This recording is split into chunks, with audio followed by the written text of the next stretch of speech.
Recent గా ఒక 2-3 రోజుల నుంచి ఒక కాంట్రవర్షియల్ వీడియో హల్చల్ చేస్తోంది యూట్యూబ్ లో. అయితే ఈ వీడియో ప్రత్యేకంగా సనాతన ధర్మంని ఎవరైతే నమ్ముతారో, మంత్రాల అర్థాల గురించి బాధపడుతూ ఉన్నారో దాని వివరణ గురించి అని చెప్పి ప్రస్తుతం మనతో పాటు మన స్టూడియోలో ఉన్నారు గణపతి ఉపాసకులు శ్రీధర్ శర్మ గారు. నమస్కారం అండి. నమస్కారం అండి. ఓం శ్రీ లక్ష్మీ గణపతి నమః.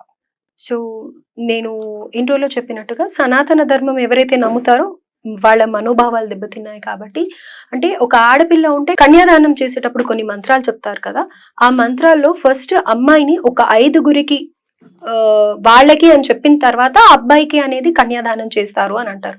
సో ఆ మంత్రం ఏదో మీకు తెలుసు. సో ఆ మంత్ర వివరణ ఏంటి, నిజంగా దాని అర్థం అదేనా? రెడ్ టీవీ భక్తి ప్రేక్షకులందరికీ కూడా నమస్కారం అండి. ఈ మధ్య కాలంలో మనం గమనించినట్లయితే ఎలా పాపులర్ అవ్వాలి అనేటువంటి వాళ్ళకి చాలా సులభమైన మార్గం హిందూ ధర్మం మీద ఏదో ఒక కారుకూతలు కూయటం అనేటువంటిది మనం గమనిస్తూ ఉండవచ్చు. అంటే దీనికి ఏమీ ఒక ప్రామాణికత అవసరం లేదు. అంటే నేను ఇది చదివాను, ఇందులో నాకు ఇది కనిపించింది అని చెప్పాల్సిన అవసరం లేదు. వాడికి అనిపించినటువంటిది వాడు చెప్తూ పోతున్నాడు. సో దీనికి దాని అర్థం కనుక మనం పరిశీలించామనుకోండి, అది ఉండదు, వాళ్ళు చెప్పింది ఉండదు. యథార్థానికి అర్థం వేరే ఉంటుంది. కానీ విన్నటువంటి ఒక 1000 మంది వింటే అందులో ఎంతమందికి ఆ సంస్కృతం అర్థమవుతుంది, వాళ్ళు ఆ పుస్తకం తీసి చూస్తారు అంటే ఓ 10 మందో 20 మందో ఉంటారు. వాటి టార్గెట్ వాడు రీచ్ అయిపోతున్నాడు. ఇప్పుడు కత్తి పద్మారావో లేకపోతే బైరి నరేష్ వీళ్ళెవరు వేదమో స్మార్తమో లేదంటే పురాణమో సంస్కృతమో చదివిన వాళ్ళు కాదు. వాళ్ళ లౌకికమైనటువంటి ఉద్యోగాలు విద్యలో ఏవో చదువుకుని వాటిలో జీవిస్తూ ఉన్నటువంటి వారు. మరి వాడా దీని గురించి మాట్లాడాల్సిందే అంటే ఎంత మాత్రమూ కాదు. ఎందుకు కాదు అంటే ఇదిగో ఇట్లా చదవని వాడు తెలియని వాడు కనుక దాని మీద అర్థాలు చెప్తే ఇలాంటి విపరీత అర్థాలే చెప్తారు. అసలు ఆ మంత్రాన్ని మనం కనుక పరిశీలిస్తే అది రాజులకు పట్టాభిషేకంలో చెప్పేటువంటి మంత్రం. అంటే పట్టాభిషేకం అనేటువంటిది ఏ సమయం? చాలా శుభ సమయం. రాజ్యంలో ఉన్నటువంటి ప్రజలందరూ కూడా దాదాపుగా ఆనంద ఉత్సాహాల్లో తేలిపోతూ ఉంటారు. అటువంటి సందర్భంలో ఆ రాజుని ఉద్దేశించి ఇదిగో నువ్వు ఇలాంటి వాడివి, నీకు నీ వంశజుల అనుగ్రహం ఉంది కాబట్టి నువ్వు ఈ పీఠాన్ని ఎక్కావు అని చెప్పి ఆయనకి గుర్తు చేస్తూ ఆయన్ని ఆశీర్వదిస్తూ చదివేటువంటి మంత్రం. దాన్ని వివాహ మహోత్సవము లేదా నిశ్చితార్థ మహోత్సవంలో కూడా ఇరువైపులా ఉన్నటువంటి వారందరూ చాలా ఆనందంగా ఉంటారు. ఆ సందర్భంలో వారిని కూడా ఆశీర్వదిస్తూ ఈ మంత్రాలు చెప్పచ్చు అని చెప్పి సూత్రకారులు చెప్పడం వల్ల ఆ మంత్రాన్ని చెప్తూ ఉంటారు. ధ్రువంతే రాజా వరుణో ధ్రువంతేవో బృహస్పతి ధ్రువంతే ఇంద్రశ్చ అగ్నిశ్చ రాష్ట్రం ధారయతాన్ ధ్రువం. ఇదే అసలు ముందు ఆ మంత్రానికి ఉన్నటువంటి మొదటి మంత్రం, ఆ అనువాకంలో ఉన్నటువంటి మొదటి మంత్రం. దీనికి ఎక్కడైనా కూడా కన్యను రాజుకి లేదంటే వరుణ్ దేవుడికి బృహస్పతికి ఇట్లా ఇచ్చి చివరికి నా దగ్గరికి రా, అసలు ఆయన చెప్పినటువంటి మీరు ఆ వీడియో కనుక సరిగ్గా గమనిస్తే ఆయనకే అవగాహన లేకుండా చెప్తున్నాడు అనేది అర్థమైపోతుంది. సాధారణంగా జ్ఞానం ఉన్నటువంటి వాడికి ఎవరికైనా సరే, అంటే వాడిని ఫాలో అయ్యేటువంటి మంద కొంతమంది ఉంటారు. వారికి తప్పించి న్యూట్రల్ గా ఉండేటువంటి ప్రతి వ్యక్తికి అది తప్పని అర్థం అవుతూ ఉంటుంది. తడుముకుంటూ చెప్పడం, ఇప్పుడు మంత్రం చదివాను దాని అర్థం తెలిసింది అంటే ఎక్కడ దాంట్లో ఇంత కూడా పొల్లిపోకుండా దాని గురించి చెప్పగలిగేటువంటి ఆ ప్రజ్ఞత ఉంటే వాడి మాట వినొచ్చు. అతనికి ఆ మంత్రం నోరే తిరగదు అసలు. ఇప్పుడు ఆయన చెప్పేటువంటి మంత్రాల్లో 100 రకాలైనటువంటి తప్పులు ఉన్నాయి, 100 తప్పులు ఉన్నాయి. ఎందుకని అసలు ఆయనకి మంత్రం నోరే తిరగట్లేదు. అసలు మంత్రమే తెలీదు, అలాంటిది ఆ మంత్రాలు అదే పనిగా పట్టుకొని దాని మీనింగ్ ఇది. ఆఖరికి ఆ పెళ్లి చేస్తున్న పంతులకి కూడా అమ్మాయిని ఏంటి ఏమంటారు, నాకు ఎగ్జాక్ట్ వర్డ్ నేను తప్పుగా యూజ్ చేయలేను, కానీ వారికి అయిన తర్వాతే నిన్ను పెళ్లి చేసుకుంటున్నాడు అని చెప్పేసి అబ్బాయికి చెప్పడం దాని అర్థం అని అనేసి అని అన్నారు. అదే అంటున్నా అండి. ఇప్పుడు దాని మంత్రార్థాన్ని మనం పరిశీలిస్తే ధ్రువంతే రాజవరుణో ధ్రువంతేవో బృహస్పతి ధ్రువంతే ఇంద్రశ్చ అగ్నిశ్చ రాష్ట్రం ధారయతాన్ ధ్రువం ధ్రువం ధ్రువేణ హవిష తస్మై దేవాధిబ్రువన్ అయంచ బ్రహ్మణస్పతి. ఇవి 2 మంత్రాలు, ఇందులో ఉన్నటువంటి 2 మంత్రాలు. ధ్రువంతే రాజావరుణో ధ్రువంతేవో బృహస్పతి. రాజు ధ్రువం అంటే స్థిరంగా ఉండటం అని మనకు అర్థమయ్యేటువంటి దాంట్లో అదొక అర్థం చెప్పుకోవచ్చు. నువ్వు పీఠం మీద ఎక్కి స్థిరంగా ఉండు. ఈ స్థిరంగా ఉండటానికి ధ్రువంతే రాజా వరుణ్ దేవుడు నీకు సహకరించుగాక. ధ్రువంత ఇంద్రశ్చ అగ్నిశ్చ ఇంద్రుడు అగ్ని నీకు సహకరించి నీ యొక్క రాజ్యాన్ని సుభిక్షమయ్యేలాగా చేసి నీ ప్రజలందరినీ కాపాడుతూ ఉండేలాగా చూడాలి అని చెప్పి ఆశీర్వదించడం. ధ్రువంత ఇంద్రశ్చ అగ్నిశ్చ రాష్ట్రం ధారయతాన్ ధ్రువం ధ్రువం ధ్రువేణ హవిష తస్మై దేవ అధిబ్రువన్ అయంచ బ్రహ్మణస్పతి. బ్రహ్మణస్పతి, అసలు బ్రహ్మణస్పతి అనేటువంటి ఈ శబ్దానికి ఆ కత్తి పద్మారావు ఎవరో బ్రాహ్మడు అనుకుంటున్నాడు. అసలు బ్రహ్మణములు అంటే వేదములు అని అర్థం, మంత్రములు అని అర్థం. బ్రహ్మణ పతి అంటే వేదములకు అధిపతి. ఈ వాక్యం ఎవరికి సంబంధించింది అంటే మనం గణానాన్వా గణపతిం హవామహే కవిం కవీనాముపమశ్రవస్తమం జ్యేష్ఠరాజం బ్రహ్మణాం బ్రహ్మణస్పతి ఆనశృణ్వన్ నోతిభిస్సేద సాధనం. వేదం చదువుకున్నాను అని చెప్పేటువంటి ఆయన ఎవడైతే ఉన్నాడో అసలు వేదంలో ముందుగా చెప్పేటువంటి మంత్రం ఈ గణపతి మంత్రం.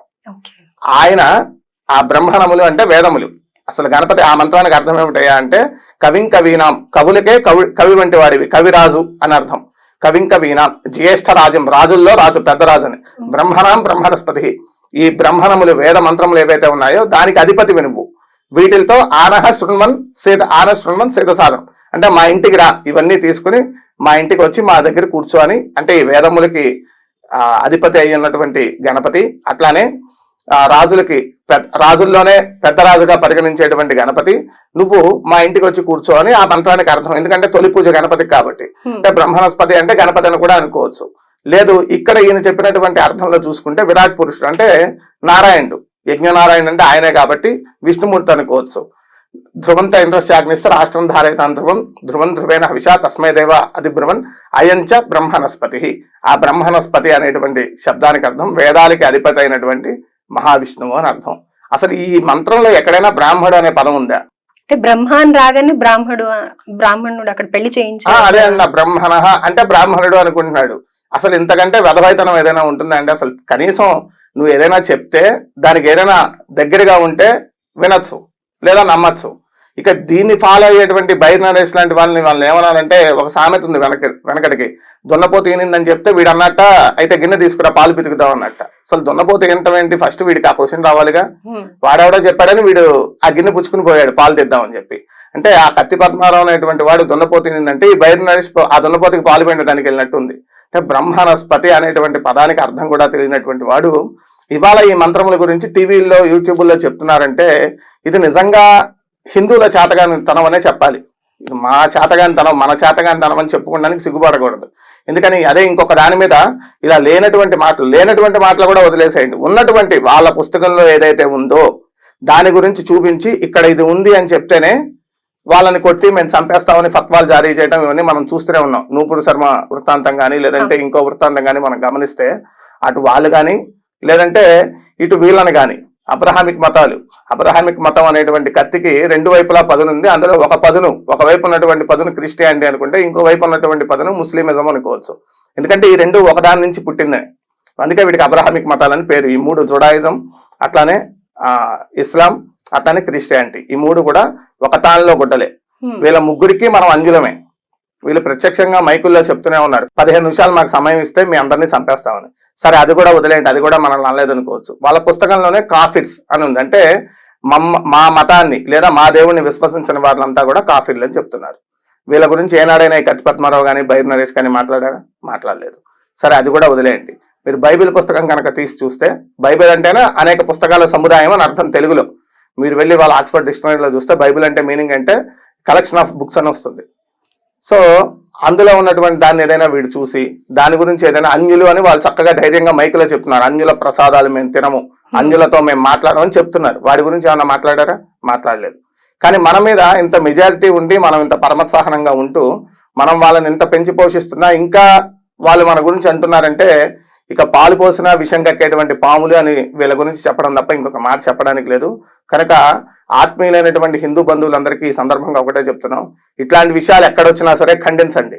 లేదా మీ గురువుల్లో పురోహితుల్లో దీని మంత్రమర్థం తెలుసుకుని వారిని అడిగి లేదా వారు చెప్తున్నటువంటి వీడియోలు యూట్యూబ్ లో వారికి కామెంట్ రూపంలో అప్లోడ్ చేస్తూ ఉండండి. కనీసం అలా అయినా వారికి ఆ సంస్కృత జ్ఞానం అబ్బి ఇక నుంచి అయినా మంచి వీడియోలు చేయడానికి ప్రయత్నం చేస్తారని ఆశిద్దాం. నమస్కారం. థ్యాంక్స్ అండి, చాలా చక్కగా వివరించారు.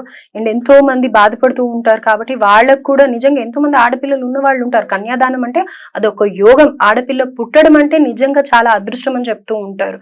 అయితే పనికిరాని వాళ్ళు ఏవో పుట్టించారు ఆడపిల్ల అంటే అబద్ధాలట్టుగా వీడియోస్ రూపంగానో లేకపోతే కామెంట్స్ రూపంగానో దాని అర్థం ఏంటి అనేది తెలిస్తే పోస్ట్ చేయండి. అట్లీస్ట్ అదన్నా వాళ్ళు తెలుసుకొని ఇక మీదట ఇలాంటివి మాట్లాడకుండా ఉంటారు. థ్యాంక్ యూ సో మచ్ అండి. నమస్కారం.